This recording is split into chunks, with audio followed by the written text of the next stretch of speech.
अपना जो next question है वो मेथड ऑफ डिफरेंशिएशन चैप्टर से है। इसमें x और फंक्शन x एंड y दोनों के दोनों जो गिवन है वो t की फॉर्म में है। एक थर्ड पैरामीटर जो हमारा t है उसकी फॉर्म में गिवन है और हमें फाइंड करना है 1 plus D Y by D X whole square upon D two Y by D X square. तो सबसे पहले तो ये जो वैल्यू निकालनी है at x equal to pi by 4 पे निकालनी है। तो अगर हम डायरेक्ट इस दोनों में जो x और y गिवन है उनमें अगर हम x को पाई बाई 4 रख देते हैं at x equal to pi by 4 at, तो हम देखते हैं कि x की वैल्यू कितनी आ रही है, पाई बाई 4 रखो आप तो ये 1 हो जाएगा √2। तो x भी 2 आ रहा है और y भी 2 आ रहा है। तो एक तो इस बात का हमें ध्यान रखना है, लास्ट में इसका यूज़ करना है। फिर उसके बाद अगर हम इनको डायरेक्ट अलग अलग डिफरेंशिएट करेंगे तो काफ़ी टाइम लगेगा। तो हम देख रहे हैं कि y में अगर हम x का डिवाइड करते हैं, सपोज हम इस yt में xt का डिवाइड करते हैं तो वहाँ से हमें एक रिलेशन मिलती है y upon X equal to 10t, तो एक रिलेशन आती है। और अगर हम x और y दोनों के स्क्वायर को ऐड करते हैं सपोज, तो हमारे पास रिलेशन आती है 8 sin 2t। तो यहाँ से हम कोशिश करते हैं कि t को एलिमिनेट करें और x और y में डायरेक्ट रिलेशन निकालें। sin 2t आप जानते ही हैं 2 10t upon 1 plus T square 10t square, ये फार्मूला होता है। इसमें 10t की वैल्यू रख दें y बाई एक्स, तो यहाँ से आपके पास क्या रिजल्ट आता है X square plus Y square equal to 16 y by X, और नीचे भी y बाई एक्स रख देते हैं तो आपके पास ये रिजल्ट आ जाता है। तो अल्टीमेटली हमारे पास जो रिलेशन आती है वो आती है X square plus Y square whole square equal to 16 xy। अब हम इस रिलेशन का यूज़ करेंगे और इसका डायरेक्ट डिफरेंशिएशन करके हम D Y by D X निकालते हैं। X square plus Y square whole square equal to 16 xy। तो इसका डिफरेंशिएशन करो विथ रिस्पेक्ट टू x, तो क्या आता है 2x square plus Y square into 2x plus 2y D Y by D X को मैंने y डे से रिप्रेजेंट किया, 16 y बाहर x का 1 और x बाहर y का y डैश। क्लियर। अब हम इसमें x और y को 2 रख देते हैं, x equal to Y equal to 2। तो क्या आता है रिजल्ट, क्योंकि जब हम t को पाई बाई 4 लेंगे ना तो ये अपने आप ही हो जाएगा। तो ये इक्वेशन नंबर 3 हो गई आपकी। तो 2 4 और 4 8 4 y dash equal to 16 2 plus 2 y dash, 16 से 16 cancel, 4 plus 4 y dash to 2 plus 2 y dash. तो यहाँ से आपके पास y डैश की वैल्यू -1 आती है। It means D Y by D X की वैल्यू क्या होगी -1 होगी। कब, when t equal to pi by 4। तो आप ही कह सकते हैं। अगेन हमारे पास जो इक्वेशन 3 है उसका वापस डिफरेंशिएशन करते हैं, इक्वेशन 3 का डिफरेंशिएट करते हैं क्योंकि हमें D two Y by D X square भी निकालना है, इसीलिए तो हम उसको differentiate with respect to x करते हैं। पहले तो ये 2 से 16 कैंसिल कर देते हैं तो यहाँ पर 8 आ जाएगा। अब इसका डिफरेंशिएशन करो तो एक्स स्क्वायर, इसमें से भी 2 कॉमन आ रहा है, पहले थोड़ा सिंप्लीफाई करो उसको, X square plus Y square X plus Y dash equal to 4 y plus X Y dash. Clear. इस इक्वेशन का डिफरेंशिएट करो आप, ये एक तरह से इक्वेशन है, इसका डिफरेंशिएशन करो तो क्या आता है हमारे पास X Y dash common, X plus Y dash, पहले उसको बाहर ले लेते हैं, x प्लस वाई डैश को बाहर ले लेते हैं। X square plus Y square का डेरिवेटिव क्या होगा 2x प्लस 2y डैश और plus X square plus Y square को बाहर ले लेते हैं तो एक्स वाई डैश का डेरिवेटिव x का 1 वाई डैश का, एक बार तो वाई डैश स्क्वायर और एक बार वाई डबल डैश। क्लियर। तो ये इधर डेरिवेटिव राइट हैंड साइड में अगर डेरिवेटिव करते हैं तो 4 वाई का वाई डैश और x बाहर वाई डैश का Y double dash plus Y dash बाहर x का 1। क्लियर। अब इस रिजल्ट में अगर हम x को y को 2 रखते हैं और y डैश को हम -1 रखते हैं तो कितना रिजल्ट आता है, ये 0 हो जाएगा ये पूरा, क्योंकि यहाँ पर 2 -2 तो ये 0। क्लियर। और यहाँ 2 4 4 8। क्लियर। ये आ गया 1 1 2 plus 2 Y double dash 4 Y dash -1 -2 plus 2 Y double dash. Clear. तो ये हमारे पास आ गया 16 plus 16 Y double dash equal to minus 8 plus 4 Y double dash. तो यहाँ से आपके पास कितना रिजल्ट आएगा, 12 Y double dash equal to minus 24। तो माइनस 24 12 वाई डबल डैश, तो वाई डबल डैश की वैल्यू कितनी आ रही है, -2 आ रही है।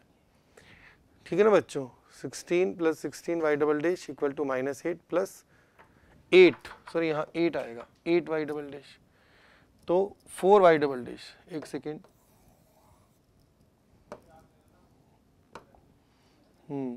4 Y double dash, 4 Y double dash equal to minus 8 Y double dash equal to -24। Okay, तो यहाँ से आपके पास वाई डबल डैश की वैल्यू कितनी आ गई, -3 आ गई।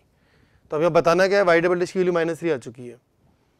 आपको क्वेश्चन में क्या बताना है, 1 plus D Y by D X whole square upon D two Y by D X square. कितना आंसर आएगा, देखते हैं, इसको कंटिन्यू करते हैं।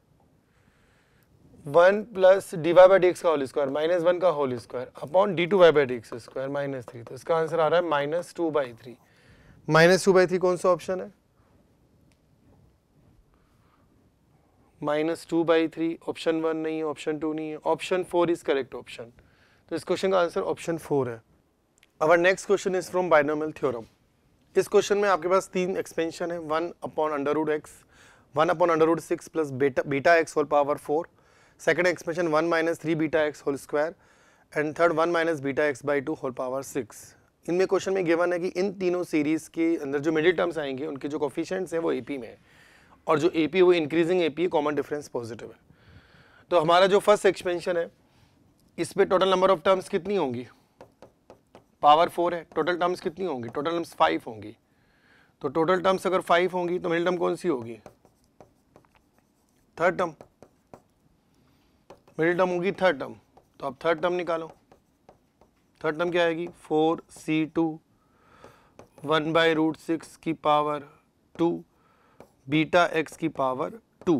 तो इसमें कोफिशिएंट क्या आएगा इसका, ये 1/6 होता है, ये 6, तो ये 1 कोफिशिएंट आएगा बीटा स्क्वायर। फिर आपका सेकंड एक्सप्रेशन क्या है, 1 minus 3 beta X whole square, इसमें तो टोटल 3 टर्म्स है, तो इसकी मिडिल टर्म क्या होगी, -6 बीटा एक्स, तो उसका कोफिशिएंट क्या है, -6 बीटा। और जो थर्ड एक्सपेंशन है वो क्या है, 1 minus beta X by 2 whole power 6। यहाँ टर्म टोटल टर्म्स कितनी होंगी, 7, क्योंकि पावर 6 है। 7 टर्म से तो मिडिल टर्म कौन सी होगी, फोर्थ टर्म। फोर्थ टर्म कैसे निकालेंगे अपन, middle term, fourth term 6c3 minus beta X by 2 whole power 3। तो इसमें कोफिशिएंट क्या आएगा, 6c3 कितना होता है, 654 by 6 factorial 20 into beta cube by 8 minus, मतलब -5/2 बीटा क्यूब। अब ये जो कोफिशिएंट है, ये फर्स्ट कोफिशिएंट बीटा स्क्वायर, ये सेकंड कोफिशिएंट -6 बीटा, और जो थर्ड कोफिशिएंट -5/2 बीटा स्क्वायर, ये तीनों एक इंक्रीजिंग एपी में है। तो इंक्रीजिंग एपी का यूज करते हैं, beta square -6 beta, beta square -6 beta, and last -5/2 beta square.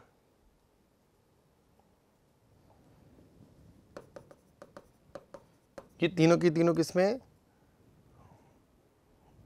AP में।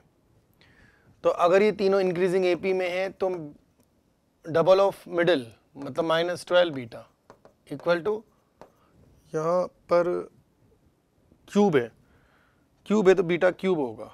तो हमारी थर्ड एक्सपेंशन है वो बीटा क्यूब है। क्लियर, एक सेकेंड, ये बीटा क्यूब होगा। तो first plus last equal to double of middle, तो beta square -5/2 beta cube. Clear, अब इसको सिंप्लीफाई करो आप, -12 beta equal to 2 beta square -5 beta cube. इसमें से बीटा कॉमन ले लो, बीटा 0 नहीं होगा, 5 beta square -2 beta -24 equal to 0। इसके फैक्टर करो, -12 इंटू 10 -12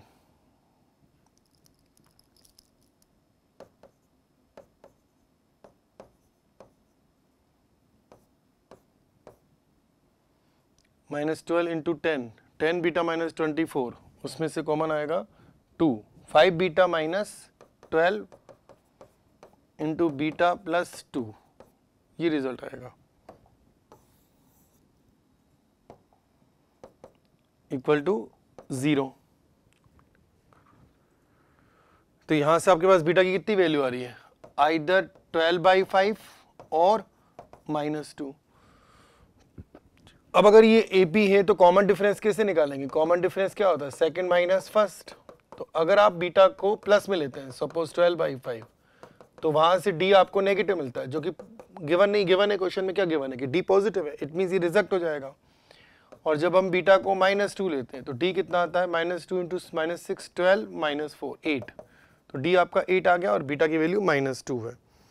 क्या बताना है आपको क्वेश्चन में, 50 - 2D upon beta square, 50 - 2D upon beta square means 50 - 16 upon 4 which is equal to 46। तो इस क्वेश्चन का आंसर क्या है, 46। इंटीजर टाइप क्वेश्चन है ये।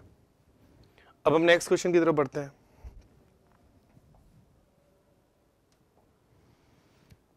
Our next question fundamental mathematics, fundamental of mathematics, basic modulus inequality से question है।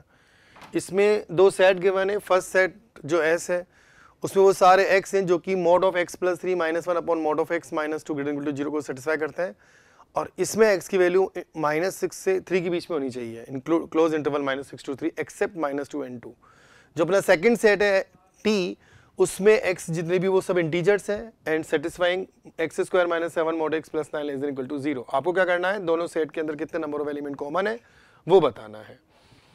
तो आप क्या करो, सबसे पहले सेकंड सेट की बात करते हैं T की, कि x² - 7 mod x + 9 > 0। अगर हम mod x को T मानते हैं तो x² mod x का स्क्वायर, तो ये अब नॉर्मल इनइक्वालिटी क्वाड्रेटिक एक्सप्रेशन की फॉर्म में आ गया। इसके फैक्टर कर लेते हैं, T - अल्फा, अल्फा बीटा इसके रूट्स हैं, क्लियर। तो यहाँ से T की वैल्यू क्या आती है, रूट्स निकालो आप इसके, 7 ± √49 - 36, 13/2। तो आप कह सकते हो कि जो यहाँ से mod x की वैल्यू आ रही है फर्स्ट सेट में, वो क्या आ रही है, इसके इन दोनों के बीच में 7 - √13/2 से ज़्यादा और 7 + √13/2 से कम। तो इससे क्या एनालिसिस निकलता है कि mod x क्या क्या हो सकता है, क्योंकि वो इंटीजर है, 2 हो सकता है, 3 हो सकता है, 4 हो सकता है और 5 हो सकता है। अब अपन सेकंड सेट पे आते हैं। तो सेकंड सेट की अगर हम बात करें तो उसमें क्या लिखा हुआ है, mod x + 3 - 1 upon mod x - 2 > 0, clear, > 0। अच्छा, अब इसमें mod x 2 तो लेंगे नहीं अपन, जो कि फर्स्ट केस में था, तो वो तो रिजेक्ट हो गया और ये तो पॉसिबल नहीं है। अब अपने T के अंदर mod x की वैल्यू 3, 4, 5 बची और इन तीनों वैल्यूज के लिए ये कौन है, पॉजिटिव है, तो इसको यहाँ मल्टीप्लाई कर देते हैं। तो हम कह सकते हैं कि जो भी कॉमन सॉल्यूशन होंगे वो इसको सेटिस्फाई करेंगे और इसको सेटिस्फाई करेंगे, 3, 4, 5 को, क्लियर। इसके अलावा वो जो भी x होंगे वो -6 और 3 के बीच में होंगे, -2 और 2 तो वैसे ही रिजेक्ट हो गए। तो हम ऑब्जर्वेशन से भी कर सकते हैं और चाहो तो हम इसको सॉल्व भी करके कर सकते हैं, x² + 6x + 8 > 0। तो यहाँ से हम क्या कह सकते हैं, 4 -4 और -2 प्लस माइनस प्लस। तो यहाँ से x की वैल्यू आ रही है -∞ से -4 यूनियन -2 से इनफाइनाइट, क्लियर। अब इनको ध्यान में रख के बताओ, और ये नहीं होना, ये इसको भी ध्यान रखो। 3, इसमें 3 आ रहा है, -3 नहीं आ रहा है, -3 इसमें नहीं आ रहा, तो वो नहीं लेंगे। 4 की बात करें तो +-4, अब +-4 में से 4 यहाँ से रिजेक्ट हो जाएगा और -4 आ रहा है। 5 की बात करें, mod x = 5 से +-5 में से 5 नहीं आ रहा और -5 इसमें भी आ रहा है और -5 इसमें भी आ रहा है। तो 3 हमारे पास ऐसी x की वैल्यूज हैं जो कि S और T की सभी कंडीशन को फुलफिल करती हैं। तो S इंटरसेक्शन T में टोटल नंबर ऑफ एलिमेंट्स 3 हैं। अब अपन नेक्स्ट क्वेश्चन की तरफ बढ़ते हैं। अपना नेक्स्ट क्वेश्चन प्रोबेबिलिटी डिस्ट्रीब्यूशन है। यहाँ पर एक क्लास है, उस क्लास में टोटल नंबर ऑफ गर्ल्स 4 हैं, टोटल नंबर ऑफ बॉयज 6 हैं। उनमें से 3 स्टूडेंट को लेने, 3 students are selected randomly from this class. If a random variate where x represent the number of selected girls, then the value of 16 sigma square is the variance of the distribution. पहले तो हम probability distribution table बनाते हैं। तो probability distribution table का मतलब क्या, x क्या है यहाँ पर, नंबर ऑफ गर्ल्स हमने कितनी सेलेक्ट की, तो नंबर ऑफ गर्ल्स क्या हो सकती हैं, 0 सिलेक्शन हो सकता है। टोटल गर्ल्स कितनी है, 4, टोटल स्टूडेंट कितने लेने हैं, 3, तो 0 गर्ल्स ले सकते हैं, 1 गर्ल ले सकते हैं, सेलेक्ट कर सकते हैं, 2 गर्ल्स सेलेक्ट कर सकते हैं, 3 की 3 गर्ल्स सेलेक्ट कर सकते हैं। और ये क्या उनकी प्रोबेबिलिटी, अगर हम 0 गर्ल सेलेक्ट कर रहे हैं, 3 अगर हमें टोटल स्टूडेंट लेने हैं और 0 गर्ल सेलेक्ट करें, इसका मतलब तीनों की तीनों बॉय ले रहे हैं और टोटल बॉय कितने हैं, 6, तो यहाँ क्या आएगा 6C3 अपॉन प्रोबेबिलिटी में नीचे क्या आता है total 10C3। Clear,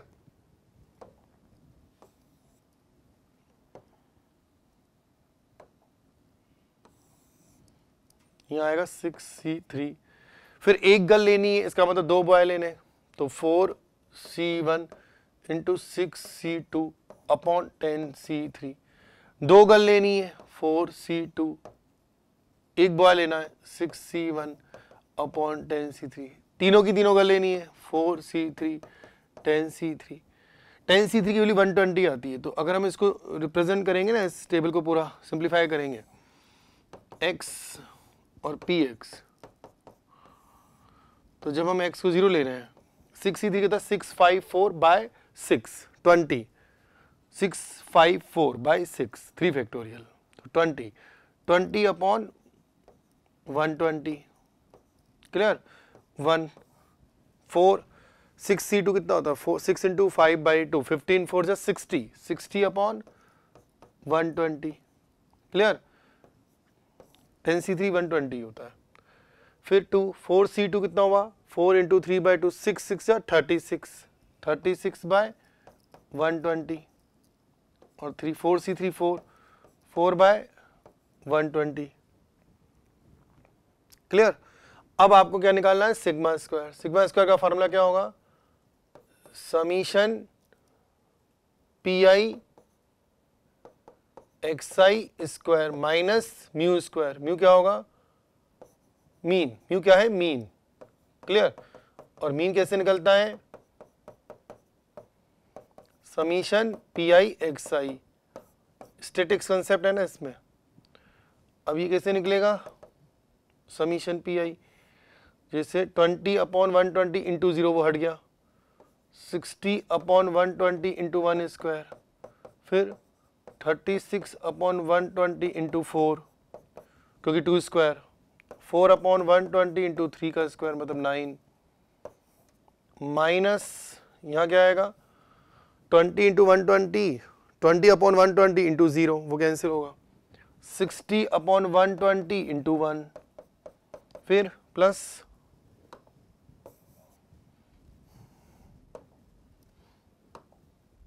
36 upon 120 into 2, 4 upon 120 into 3, तो इसका होल स्क्वायर होगा।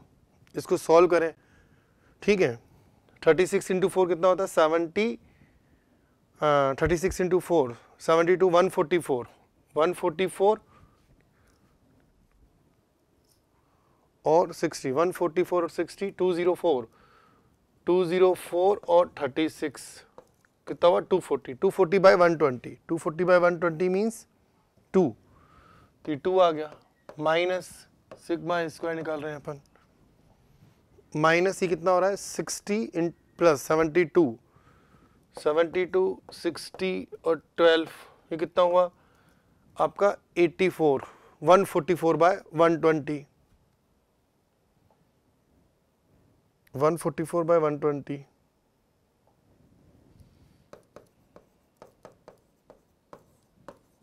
इसको करो सिंप्लीफाई, 12/10, 6/5 का होल स्क्वायर, 36/25, 14/25। क्लियर, आपको बताना क्या है क्वेश्चन में, 100 से इंटू करना है इसको, 100 से इंटू करो 56, तो देखो इसका आंसर क्या हुआ 56, इस क्वेश्चन का आंसर 56 है। क्लियर, अब अपन नेक्स्ट क्वेश्चन की तरफ बढ़ते हैं। Our next question is from continuity and derivability. अपने जितने भी क्वेश्चन एनालिसिस की उसमें से लास्ट क्वेश्चन है। इसमें एक फंक्शन एफ एक्स है जिसमें ऑलरेडी उसकी डेफिनेशन में लिमिट मेंशन है। तो सबसे पहले तो हम क्या करेंगे, उसकी जो लिमिट है उससे उसको फ्री करके उसको प्रॉपर्ली डिफाइन करेंगे और उसके बाद हम उसकी कंटिन्यूटी एंड डेरिवेटिव का डिस्कशन करेंगे। तो यहाँ पर जो फंक्शन एफ एक्स की डेफिनेशन गिवन है वो है limit n tends to infinity. तो लिमिट किसकी, एन की है, cos 2 पाई एक्स। अब यहाँ पर x की पावर 2n है, तो ये x पे डिपेंड करता है कि x की वैल्यू क्या है। अगर हमने x की वैल्यू 1 से कम ले ली सपोज, तो 1 से कम नंबर की पावर इनफाइनाइट क्या होता है, 10 to 0। लेकिन अगर वो 1 से ज़्यादा हुआ तो 1 से ज़्यादा नंबर की पावर इनफाइनाइट क्या होता है, 10 to इन्फिनिटी। तो हम यहाँ पर केस मान के चलते हैं। पहला केस हम मान के चल रहे हैं कि अगर सपोज x की वैल्यू, न्यूमेरिकल वैल्यू x की -1 और 1 के बीच में है, तो उस सिचुएशन में क्या होगा, उस सिचुएशन में limit n tends to infinity x raise to power 2n ये 0 करेगा, limit n tends to infinity x raise to power 2n plus 1 ये भी 0 करेगा। तो जब इसको अप्लाई करेंगे तो फंक्शन कहाँ कैसे कन्वर्ट हो जाएगा, फंक्शन कैसे रिप्रेजेंट होगा, ये सब टर्म्स जो हैं वो 0 को टेंड करेंगी। तो हमारा बेसिकली जो फंक्शन है वो cos 2 पाई x हो जाएगा। हम कह सकते हैं कि when x lying between -1 to 1 fx is equal to 2 cos 2 pi x। फिर हम केस 2 लेते हैं कि सपोज अगर x की वैल्यू 1 से ज़्यादा हो या फिर -1 से कम हो, तो ऐसी सिचुएशन में x रेज़ टू पावर जो 2n होगा वो 10 to इन्फिनिटी होगा, limit n tends to infinity, clear. और limit n tends to infinity x raise to power 2n plus 1 क्या होगा, इन्फिनिटी और नॉट माइनस इन्फिनिटी, क्लियर। तो ये इन्फिनिटी को टेंड करेंगे। लेकिन हम ये कह सकते हैं कि 1 upon x raise to power 2n limit n tends to infinity, ये तो 0 को टेंड करेगा, ये भी 0 को टेंड करेगा। अगर हम इस पूरे फंक्शन की जो डेफिनेशन है उसमें ऐसे बना देते हैं तो हम कह सकते हैं कि ये 0 है। तो हमारा जो फंक्शन एफ एक्स गिवन है वो क्या है, limit n tends to infinity, clear. Limit n tends to infinity cos 2 pi x। तो ऊपर नीचे आप एक काम करो, x की पावर 2n का एक बार डिवाइड करो, तो cos 2 pi x by x raise to power 2n, क्योंकि हम इसको 0 लिख सकते हैं, प्लस साइन x माइनस 1, नीचे भी x की पावर 2n का डिवाइड करो आप, तो 1 अपॉन x की power 2n plus x minus 1। अब जैसे ही आप इसमें डिवाइड करा आपने x पर 2n का और लिमिट लगा देंगे तो ये वाले जो पोर्शन है ये 0 हो जाएंगे। तो हमारा फंक्शन किस में कन्वर्ट हो जाएगा, sine x minus 1 upon x minus 1। ठीक है बच्चों। फिर अगर हम इस फंक्शन की 1 पर वैल्यू निकालें, अब डायरेक्ट 1 पुट करें फंक्शन में, limit n tends to infinity. अभी तो x इक्वल टू 1 की बात हो रही है, तो x इक्वल टू 1 पर ये रखें यहाँ 1, तो cos 2 पाई 1 हो जाएगा, ये 1 हो जाएगा, ये 0 हो जाएगा। तो 1 plus 0 upon 1 plus 1 minus 1 that is 1 by 1। तो हम कह सकते हैं कि f1 की जो भी वैल्यू आएगी वो 1 आएगी। फिर अगर हम f ऑफ माइनस 1 निकालना चाहें, अगर हम डायरेक्ट माइनस 1 रखें तो cos minus 2 pi which is equal to cos 2 pi 1 minus 1 is to power 2n which is 1 minus 2, तो sine minus sine 2, 1 minus sine 2, 1 minus sine 2, ये तो न्यूमरेटर आ गया और डिनोमिनेटर क्या आ रहा है अपना, यहाँ रखें आप माइनस 1, तो इसकी वैल्यू माइनस 1 ये कैंसिल आउट हो जाएगा और इसकी वैल्यू 1 आएगी, तो माइनस 1। तो अल्टीमेटली हम कह सकते हैं कि एफ ऑफ माइनस 1 की वैल्यू कितनी आ रही है, साइन 2 माइनस 1। तो ये हम साइन एफ ऑफ माइनस 1 निकाल चुके हैं, ये हम एफ ऑफ 1 निकाल चुके हैं, रिमेनिंग एक्स की जो भी वैल्यूज़ हैं उनके लिए हम फंक्शन को डिफाइन भी कर चुके हैं। तो हम क्या कह सकते हैं कि फंक्शन किस तरह का फंक्शन है। अब मैं इस फंक्शन की डेफिनेशन को इस तरह से कह सकता हूँ कि अगर x की वैल्यू -1 से कम है और 1 से ज़्यादा है तब क्या होगा, x इक्वल टू 1 पर क्या है, -1 और 1 के बीच में कैसी है, x इक्वल टू -1, 1 पर तो 1 है, यहाँ पर कितनी आई साइन 2 माइनस 1, ठीक है। और एफ एक्स की वैल्यू कितनी है, sine x minus 1 upon x minus 1 when x is greater than 1 और less than -1 and when x is greater than 1 greater than -1 and less than 1 f x equal to cos 2 pi x. Okay, तो यहाँ पर हमारे पास ये function हो गया। अब हम इस फंक्शन की कंटिन्यूटी का डिस्कशन करेंगे।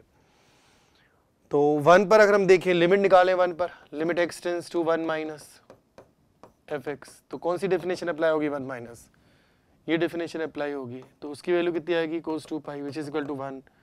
अगर हम फंक्शन की 1 पर राइट हैंड लिमिट निकालें 1 प्लस, तो ये डेफिनेशन अप्लाई होगी। इसमें अगर हम रखें limit x tends to 1 plus sine of x minus 1 upon x minus 1, तो ये 1 आ रहा है।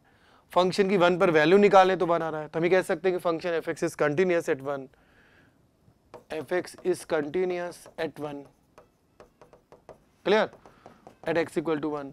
अगर हम -1 पर उसकी लेफ्ट हैंड लिमिट निकालें -1 माइनस, तो -1 माइनस का मतलब है कि डेफिनेशन ये अप्लाई होगी, sine x minus 1 upon x minus 1, तो इसमें आएगा -1 साइन -2 अपॉन 2, ये आ रही है। जबकि -1 पर वैल्यू कितनी आ रही है फंक्शन की? साइन 2 -2। क्या ये सेम है? नहीं है। तो हम कह सकते हैं कि F x, right hand limit निकालेंगे अगर -1 पर, तो वो डेफिनेशन यहाँ से आएगी, उसकी वैल्यू 1 आएगी। तो f x is discontinuous at -1, -1 पर वो डिसकंटिन्यूअस है, 1 पर वो कंटिन्यूअस है। रिमेनिंग एक्स की जो वैल्यूज होंगी, क्योंकि हम जानते हैं कि continuity individually sine x continuous function होता है, sine upon sine x minus 1 upon x minus 1 जो है वो एक्स की इन सभी वैल्यूज के लिए जो कि -1 से कम हो या 1 से ज्यादा, उनके लिए तो ऑलरेडी कंटिन्यूअस है। एलजेब्रा ऑफ कंटिन्यूटी से हम समझ सकते हैं कोस थीटा एक कंटिन्यूअस फंक्शन होता है। तो ओवरऑल हम ये कह सकते हैं कि function f x is continuous everywhere except x equal to -1। तो कौन सा ऑप्शन करेक्ट होगा? सिर्फ -1 को अगर हम छोड़ दें तो उनके अलावा सभी पॉइंट पर फंक्शन कंटिन्यूअस है। Option 1 is correct option.